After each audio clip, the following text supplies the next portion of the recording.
On the morning of June 4th, 1942, a Japanese admiral put his binoculars to his eyes and saw a ship that could not be there. 27 days earlier, his own pilots had killed her. They had photographed her burning. They had watched her list. They had reported to the emperor himself that she was gone. Yet here she was, USS Yorktown, steaming into the Battle of Midway, launching aircraft, ready to fight. What that admiral did not know, what no one in the Imperial Japanese Navy knew, was that 3,000 miles away, in a dry dock at Pearl Harbor, 1,400 American workers had just done something that Japanese naval doctrine said was impossible. They had rebuilt a dying carrier in 72 hours. This is that story. The bomb that started it all fell at 12:27 in the afternoon on May 8th, 1942.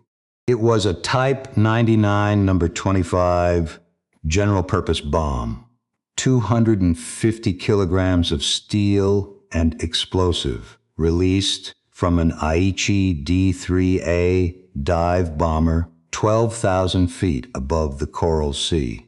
Lieutenant Commander Kakuichi Takahashi had led his pilots out of the low clouds 3 minutes earlier, hunting the American carrier that had emerged from a rain squall like a wounded animal breaking cover. He watched the bomb fall away from his aircraft with the calm satisfaction of a professional. He had been training for this moment since 1937. Below him, on the flight deck of USS Yorktown, Captain Elliot Buckmaster saw the shadow first. He was 53 years old, a Virginian, a man whose face had been carved by 20 years of North Atlantic wind. He gripped the rail on the navigation bridge and did not move as the bomb screamed down toward his ship. There was nothing to do. There was nowhere to go. A carrier under air attack is a mountain trying to hide from lightning. The bomb struck near the island structure. It punched through the wooden flight deck as if it were paper. It sliced through the gallery deck, through the hangar deck, through the second deck, through the third deck, through the fourth deck, and detonated on the fifth deck down deep in the belly of the ship, where 66 men were working at their battle stations. They died before they knew they had been hit. The explosion tore open 6 compartments. It ruptured fuel tanks along 30 structural frames. It destroyed the machinery of the number 2 elevator. It ignited fires that would burn for the next 4 hours. Black smoke poured out of the ship in a column that rose 10,000 feet into the tropical sky, and the pilots of Takahashi's squadron circled once and photographed what they had done. They flew home certain of one thing. Yorktown was finished. Vice Admiral Takeo Takagi, commanding the Japanese carrier force from the flagship Zuikaka, listened to the returning pilots and composed his report to Combined Fleet Headquarters at Kure. He was a careful man, a submariner by training, not given to exaggeration. He wrote what his pilots had seen.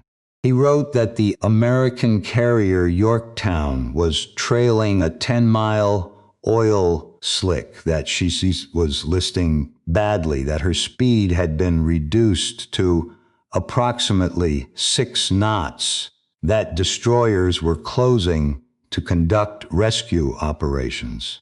He wrote the words that would decide the fate of the Pacific War. Yorktown class carrier eliminated. In Tokyo, the Emperor was informed. At Kure Naval Base, staff officers took Yorktown off the American order of battle. She simply no longer existed. But the ship did exist. She was moving through the night at 20 knots. The fires had been contained by 2 in the afternoon. The dead had been counted and covered. A chief carpenter, a man with hands like leather gloves and no patience for damage control manuals, was already welding steel plates over the destroyed structural beams below decks. He worked in a compartment lit by battle lanterns, water still standing on the deck plates, and he did not wait for engineering approval. He welded ugly patches over holes that should have taken a month to repair properly. When his junior asked whether the repairs would hold, the chief answered without looking up, "They'll hold until they don't." That was the American philosophy in a sentence. For 19 days, Yorktown ran east across the empty Pacific. She burned her boilers hard. She trailed oil the whole way, and her damage control teams patched what they could and ignored what they couldn't. And every hour, her engineers found new ways to keep her moving. The Japanese intercepted her position reports and applied Japanese logic to American engineering. A damaged vessel proceeding meant 6 knots, perhaps 8. They calculated her arrival at Pearl Harbor for the middle of June. She arrived on May 27th at 1 in the afternoon. The oil slick behind her was visible from Diamond Head. Waiting for her on the dock was a 57-year-old Texan named Chester William Nimitz. He wore khaki. He wore no medals. He carried the quiet, glacial patience of a man who had commanded the entire Pacific Fleet for exactly 142 days, 140 of which had been catastrophic. Pearl Harbor, the Philippines, Wake Island, Java. He had inherited a war that was being lost. He was losing it too. And now his last operational carrier, in serious fighting shape, was limping toward him with smoke still whispering from her side. Nimitz did not wait for the dry dock to drain. He walked down the ladder into dry dock number 1, while water still swirled around his ankles. His khaki trousers turned black with oil. He waded through the sludge and looked up at the wound in Yorktown's hull, a jagged hole large enough to drive a truck through. And he studied it the way a physician studies an X-ray. 2 men stood behind him. Captain Claude Gillette, the yard superintendent, 60 years old, a career officer who had spent his life inside the rules, and Lieutenant Commander H.J. Pfingstag, the hull repair expert, a younger man, thinner, quieter, the kind of engineer who did calculations in his sleep. Nimitz turned to them. His voice was soft. It was always soft. "We must have this ship back in 3 days." The silence in the dry dock was absolute. Somewhere overhead, a gull cried. Water dripped from Yorktown's hull and landed on the concrete with a sound like a slow clock. Gillette opened his mouth and closed it again. Oh. Fingstag stared at the admiral. He was calculating. His mind was running through everything he knew about naval architecture, about steel fabrication, about welding capacity, about the men he had, about the sleep they had not had. Then Fingstag swallowed, and he said the two words that would help win the Pacific War. Yes, sir. 400 yards away, in the concrete basement of Building 1, a man in a red velvet smoking jacket and carpet slippers was reading the Japanese Navy's mail. His name was Joseph John Rochefort. He was 42 years old. He weighed less than he should have. He had not slept in his own bed in 3 weeks. He drank coffee that tasted like machine oil, and he lived on ham sandwiches brought down to him at odd hours by yeomen who had learned not to speak. He led a team of 30 codebreakers, mathematicians, musicians, cryptanalysts, and one former band leader from the battleship California. And together they had done something the United States Navy had told them was impossible. They had broken JN 25. They were reading Admiral Yamamoto's operational orders in near real time. For weeks, Rochefort had been staring at a 2-letter designator that kept appearing in Japanese traffic, AF. The Japanese were preparing to attack AF. The main body of the combined fleet was going to AF. 4 fleet carriers of the First Air Fleet, the same carriers that had struck Pearl Harbor, were sailing for AF. Rochefort was certain AF was Midway. Washington was not. Washington thought AF might be the Aleutians. Washington thought AF might be the West Coast. Washington sent Rochefort polite cables, suggesting he reconsider. Rochefort did not reconsider. Instead, he ran a trick. He had Midway broadcast a false message in the clear, complaining that the atoll's water distillation plant had broken down. 2 days later, a Japanese transmission was intercepted, encoded in JN 25, reporting that AF was short of fresh water. Rochefort had his proof. He walked upstairs. He walked into Nimitz's office in his carpet slippers and his smoking jacket, and he laid the intercepts on the desk.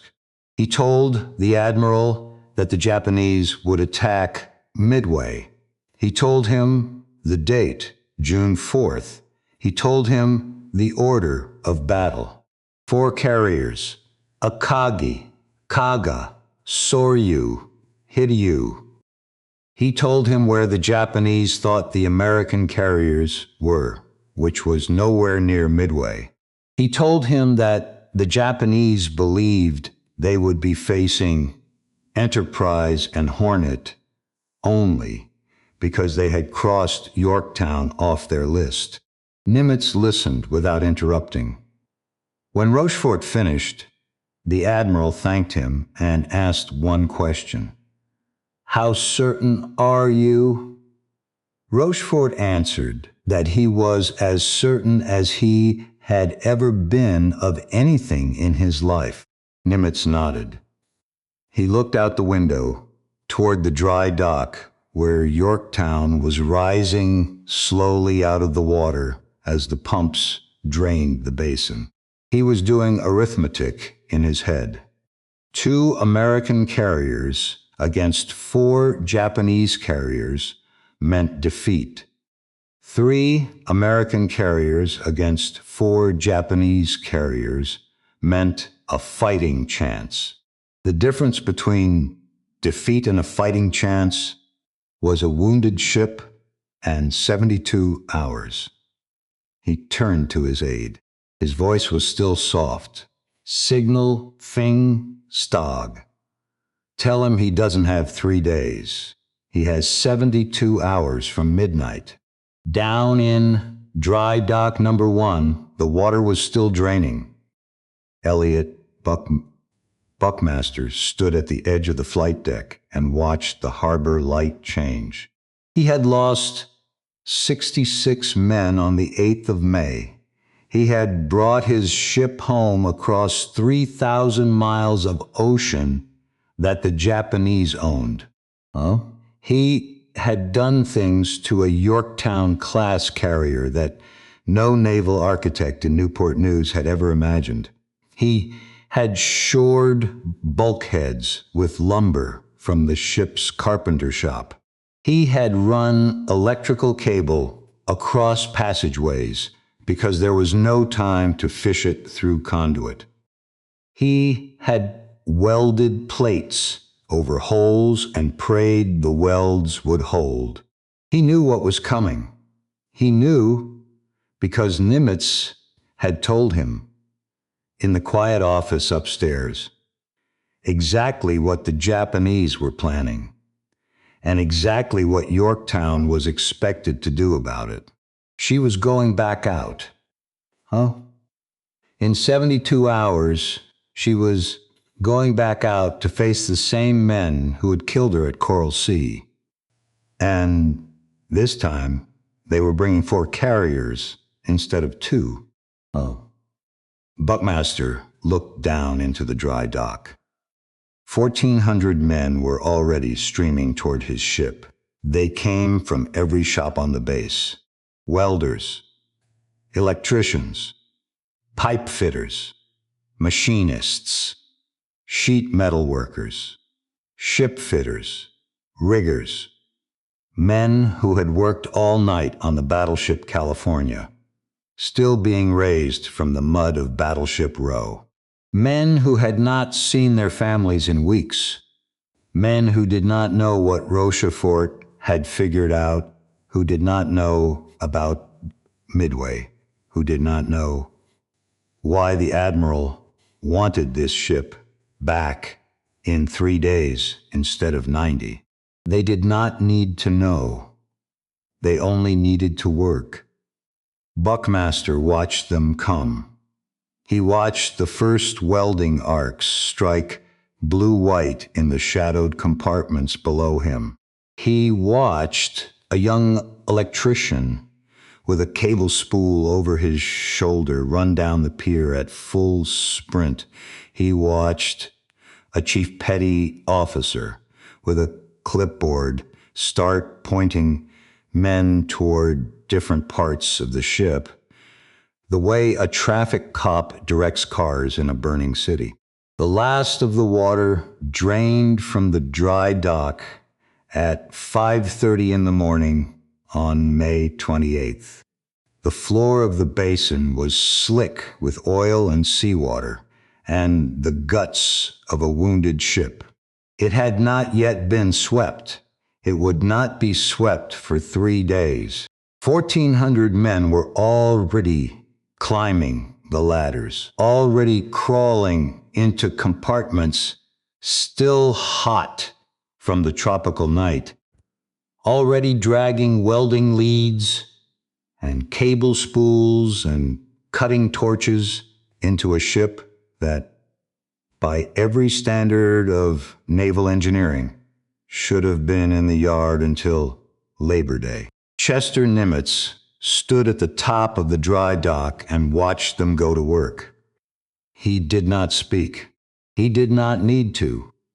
3,000 miles to the west, Admiral Shuichi Nagumo was steaming toward Midway with 4 fleet carriers and 248 aircraft, and the absolute certainty that Yorktown was at the bottom of the Coral Sea. He was wrong. And he had 72 hours to find out. The first blackout hit Honolulu at 7 minutes past 6 on the morning of May 28th. A nurse at Queen's Hospital looked up as the overhead lights browned out and then died. An iron lung on the third floor stopped hissing. A doctor swore softly and reached for the hand crank. Down at the harbor, 400 welding torches were burning at once inside the hull of USS Yorktown, drawing more electricity than the entire city of Honolulu used at noon. The civilians did not complain. They had lived through December 7th. They had seen the smoke rising from Battleship Row. They knew what a naval base at war looked like. And when the lights went dark in their kitchens that morning, most of them simply lit a candle and went about their business. A woman in Kalihi later said she had known something was happening down at Pearl. She had felt it in the air. She had told her children to eat their breakfast in the dark and not ask questions. Inside Dry Dock Number 1, a young electrician was crawling through a passageway on the third deck with a spool of rubber-sheathed cable across his shoulders. He had been awake for 26 hours. His hands were black. His eyes burned from the smoke of the arc welders working 2 compartments away. He was running power cable across the overhead of the passageway because there was no time to feed it through the conduit the way the manuals demanded. He tied it off with wire. He kept moving. Behind him, another man was already stringing the next run. He did not know why the ship had to sail in 3 days.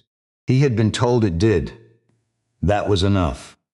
Decades later, survivors of the 72 hours would remember that nobody on that ship asked why.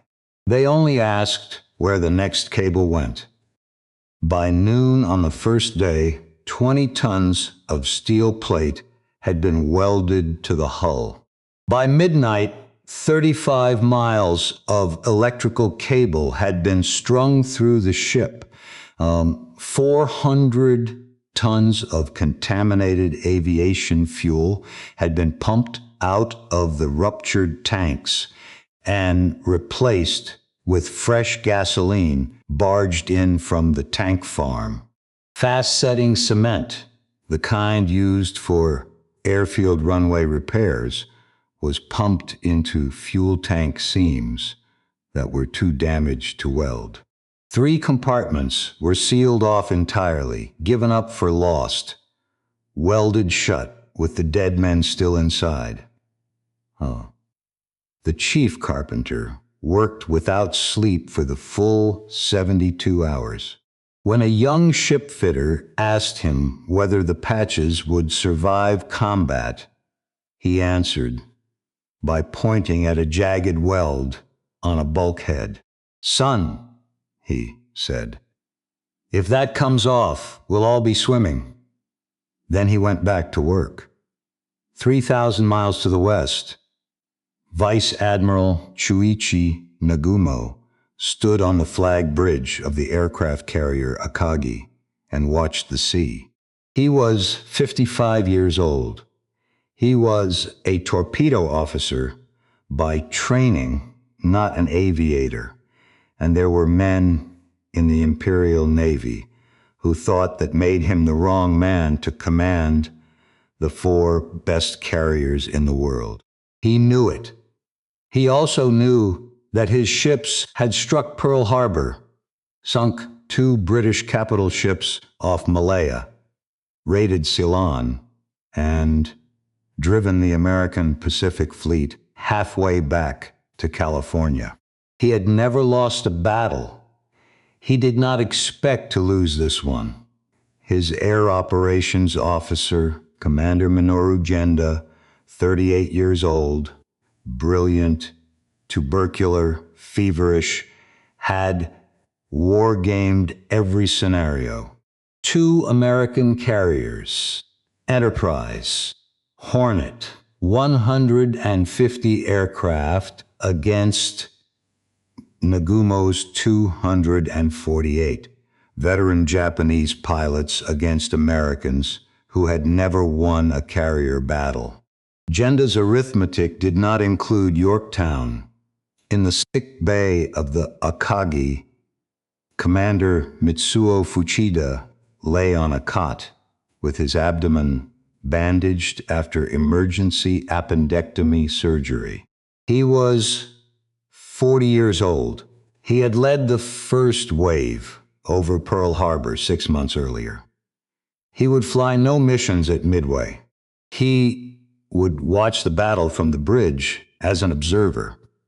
He would live long enough to understand, decades later, what his intelligence officers had gotten wrong.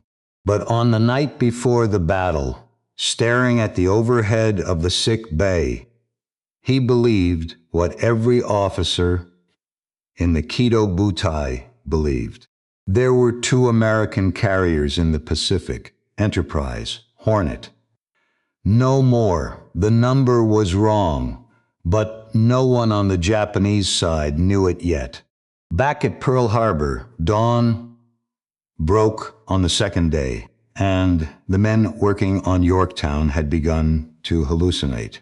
They saw things in the corners of the compartments that were not there. They forgot the names of tools they had used all their lives. Foremen slapped their faces to keep them working.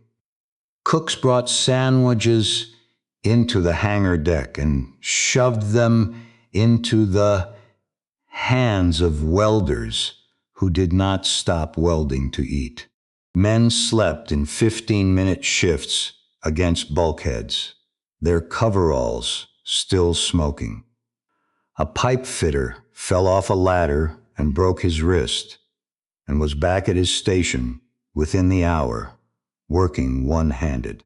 The 3 damaged boiler rooms were the great question. Doctrine said, replace the ruined superheater tubes. That was 2 weeks of work.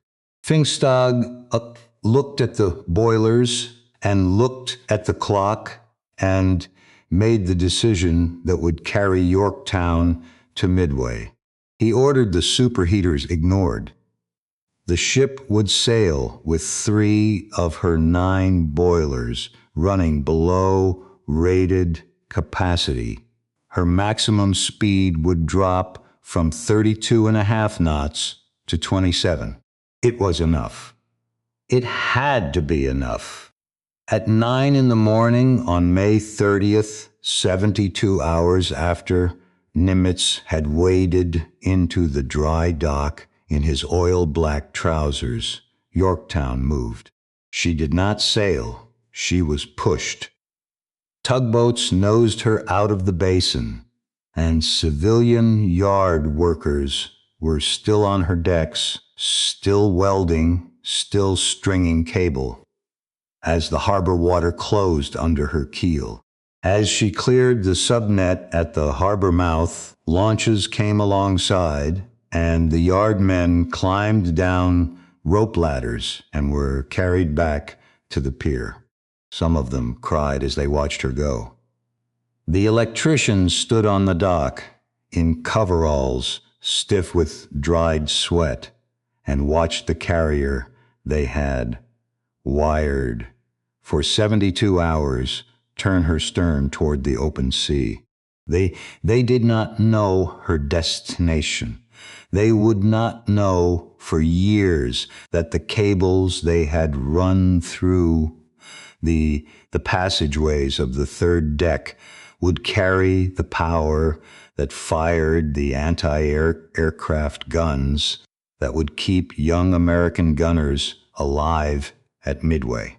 They only knew that they had done their job. They walked home and slept for 18 hours. on the flight deck of the departing Yorktown, an air group was assembling that had never flown together as a unit. Bombing Squadron 3 had come from the USS Saratoga, still under repair on the West Coast. Torpedo Squadron 3 had been cobbled together from survivors of Yorktown's original air group.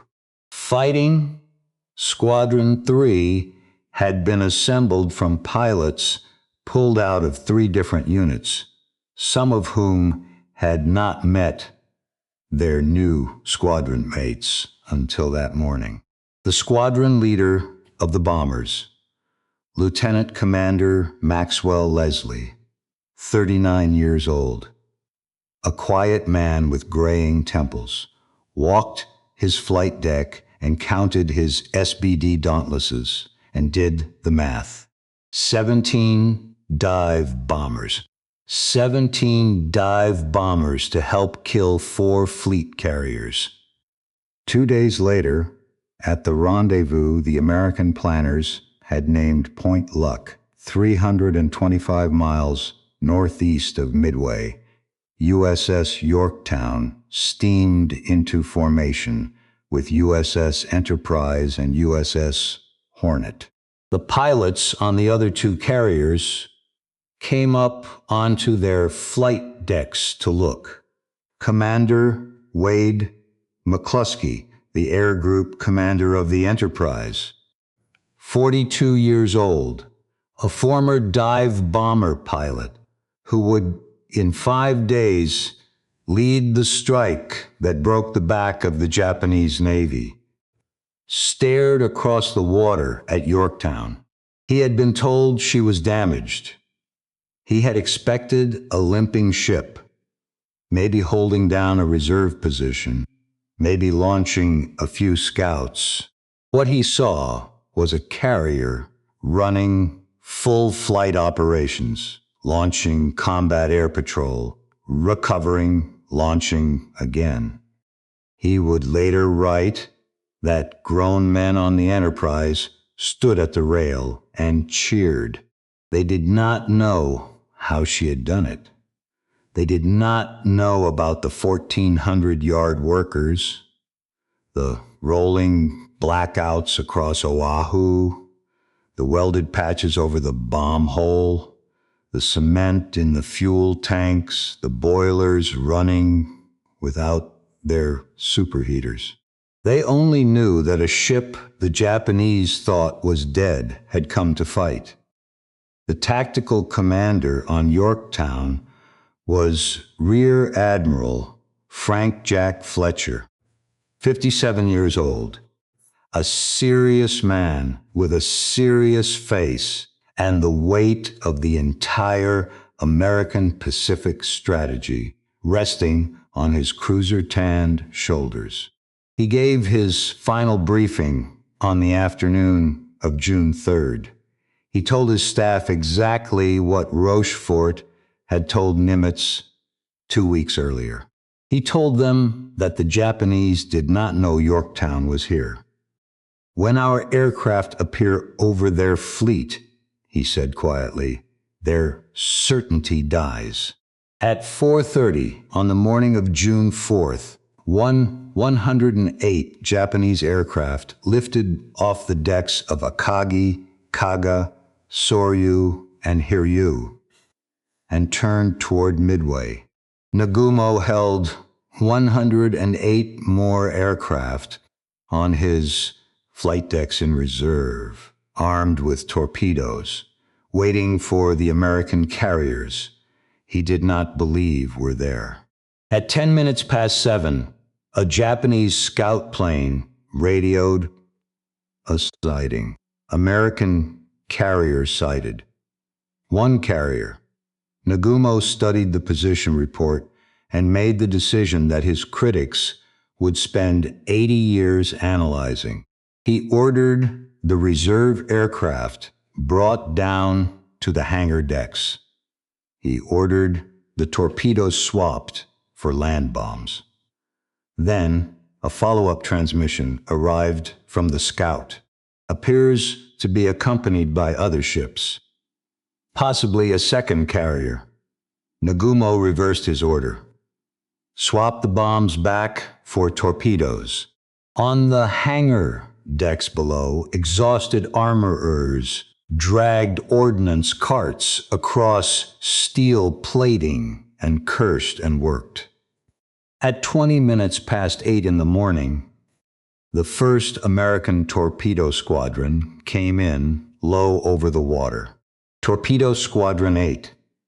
15 TBD Devastator torpedo bombers from the USS Hornet, led by a 41-year-old commander named John Waldron, a South Dakotan of part Sioux ancestry, who had told his pilots the night before that if only one plane got through, he wanted that pilot to press the attack and lay his fish.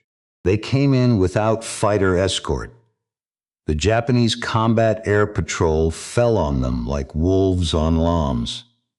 All 15 Devastators were shot down. Only one man survived, Ensign George Gay, who would spend the rest of the day floating in the Pacific under a black rubber seat cushion, watching the battle from water level. But Waldron's 15 planes had done something. They had pulled every Japanese Zero down to sea level.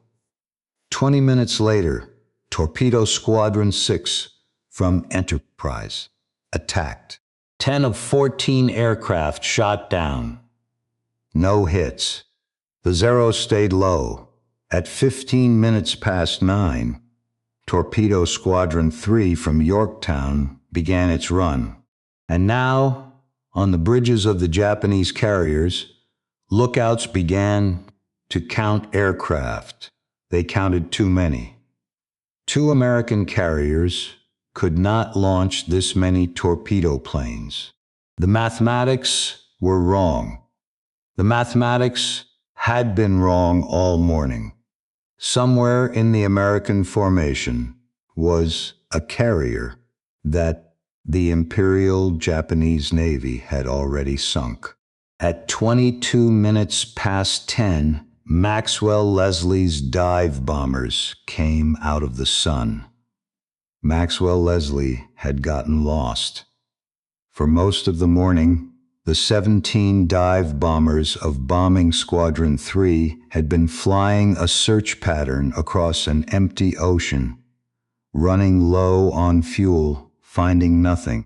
Leslie had almost turned back. Then he had seen it. A single Japanese destroyer far below, cutting a straight white wake across the blue Pacific. A destroyer running at full speed in a straight line was a destroyer trying to catch up with something. Leslie followed the wake.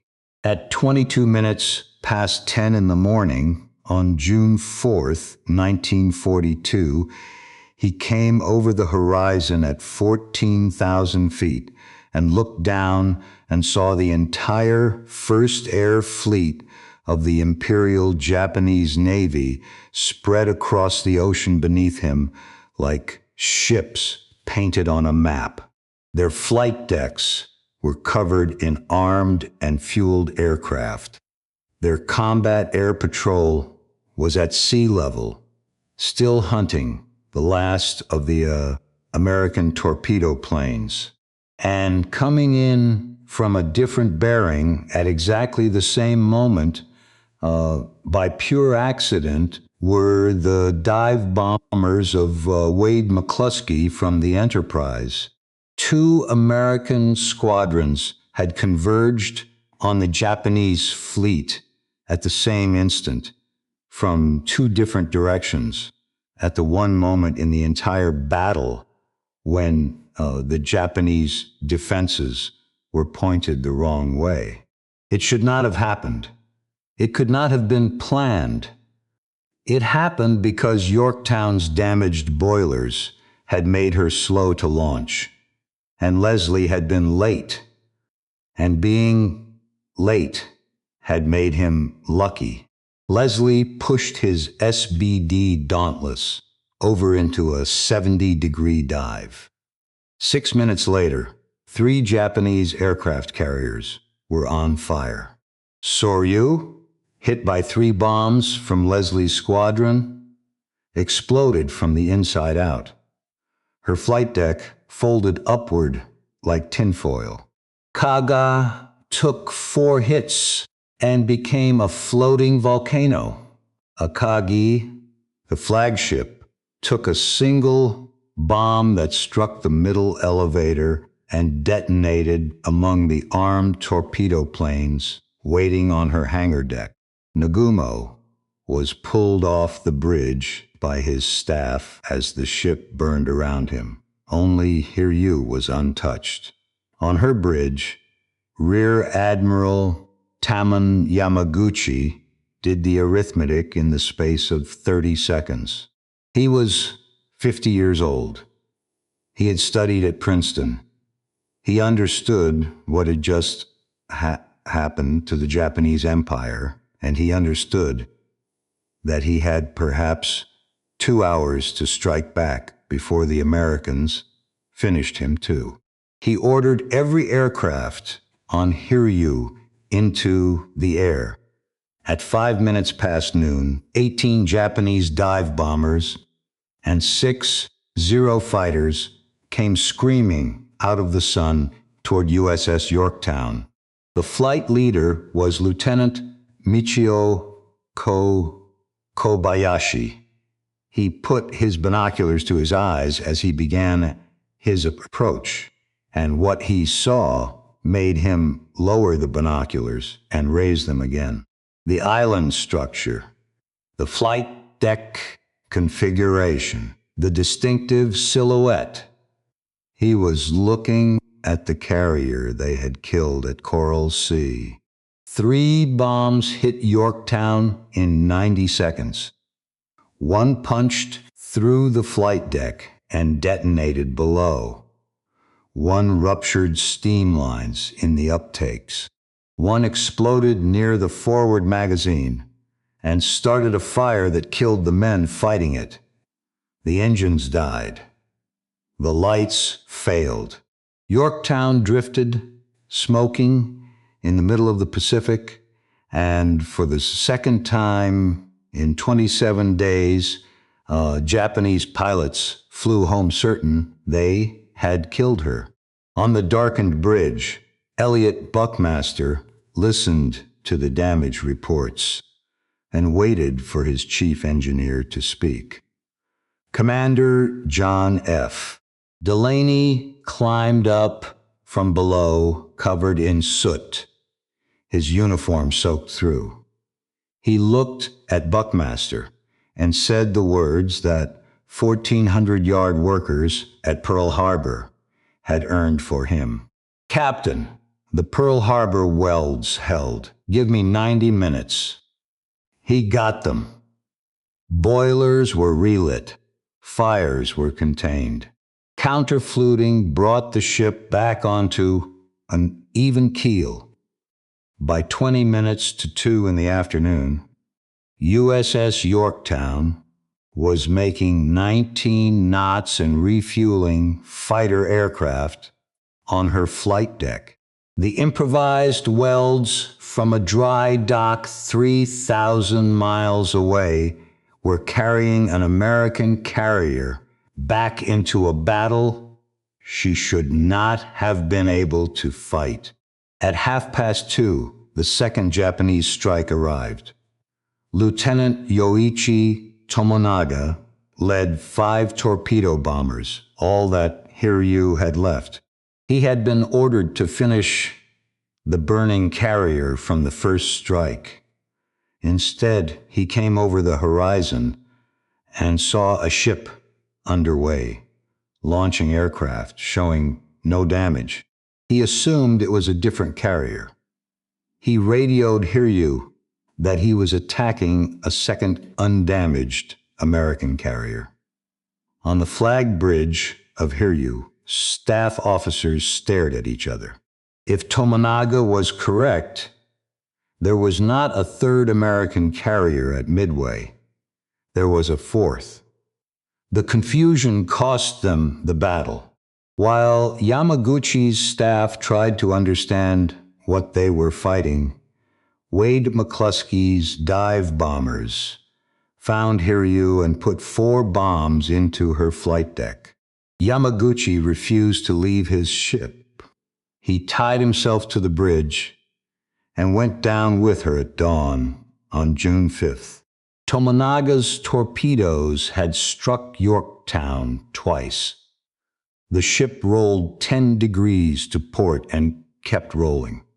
Buckmaster gave the order to abandon ship, but even after her crew climbed down the lines into the water, Yorktown refused to sink. She drifted, listing but afloat, waiting. She waited 2 full days. On the afternoon of June 6th, a Japanese submarine, I-168, commanded by Lieutenant Commander Yahachi Tanabe, found her under tow. Tanabe was 37 years old.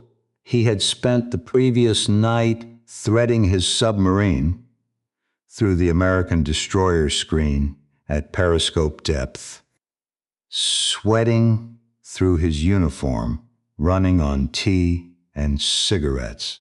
He fired 4 torpedoes at a range of 1,200 yards. 2 struck Yorktown. 1 struck the destroyer USS Hammond, tied alongside. Hammond broke in half and went down in 4 minutes. That night, Tanabe wrote in his patrol log that he had sunk an American aircraft carrier, probably USS Saratoga. He did not know. He would not know for years. The Imperial Japanese Navy would go to its defeat, still not fully understanding that the carrier they had killed at Coral Sea was the same carrier they had killed at Midway. Just after 5 in the morning on June 7th, USS Yorktown rolled onto her port side and slipped beneath the Pacific. She fell for 3 miles. She came to rest upright on the ocean floor, 16,650 feet below the surface. Her welded patches from Pearl Harbor still holding, her battle damage still visible in the dark. She would stay there for 56 years before Robert Ballard would find her in 1998 and photograph the ugly functional welds that 1,400 anonymous American workers had put into her hull in 72 hours. 4 Japanese fleet carriers had gone down at Midway: Akagi, Kaga, Soryu, Hiryu. 3,057 Japanese sailors and airmen dead. 248 aircraft destroyed. The offensive power of the Imperial Japanese Navy broken in a single morning and never rebuilt. Mitsuo Fuchida, watching from his sickbed on the sinking Akagi, understood what had happened before most of his countrymen did.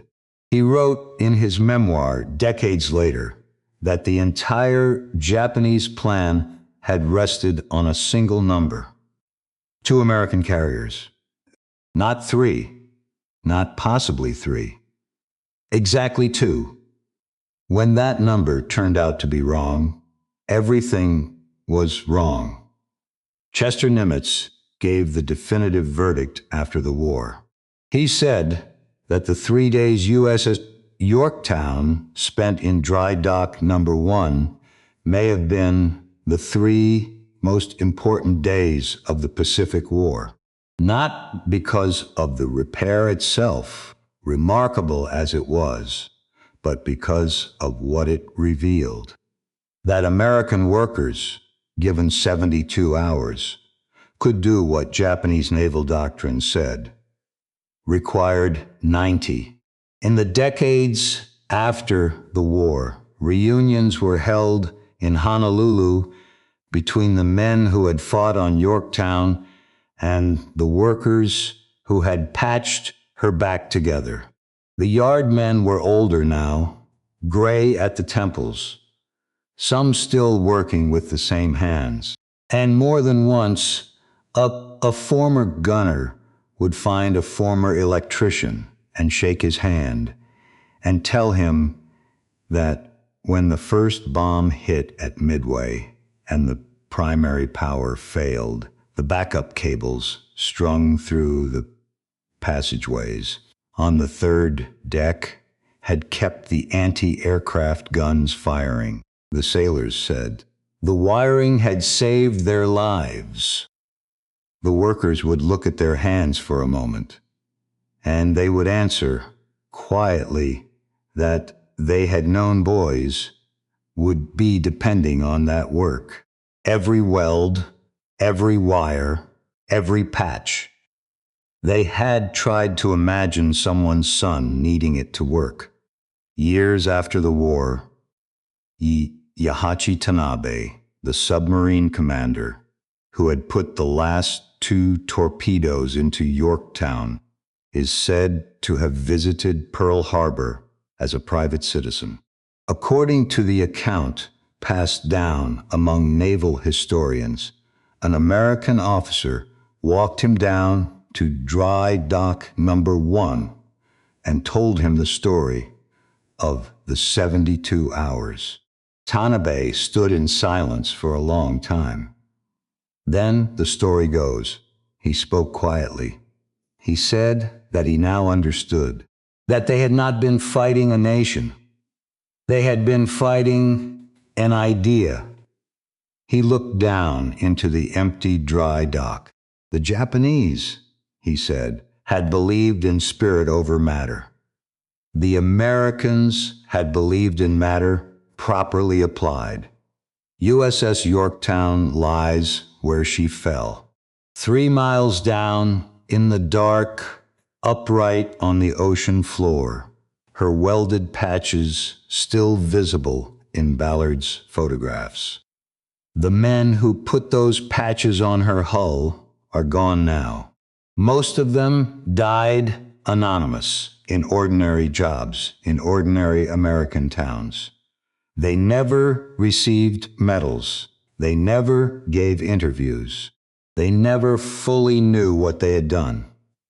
They only knew in the spring of 1942 that a wounded ship had come home to Pearl Harbor, and that an admiral in oil-stained trousers had asked them to do the impossible in 72 hours, and they had answered him. Without speeches, without hesitation, in the only 2 words that mattered. Yes, sir.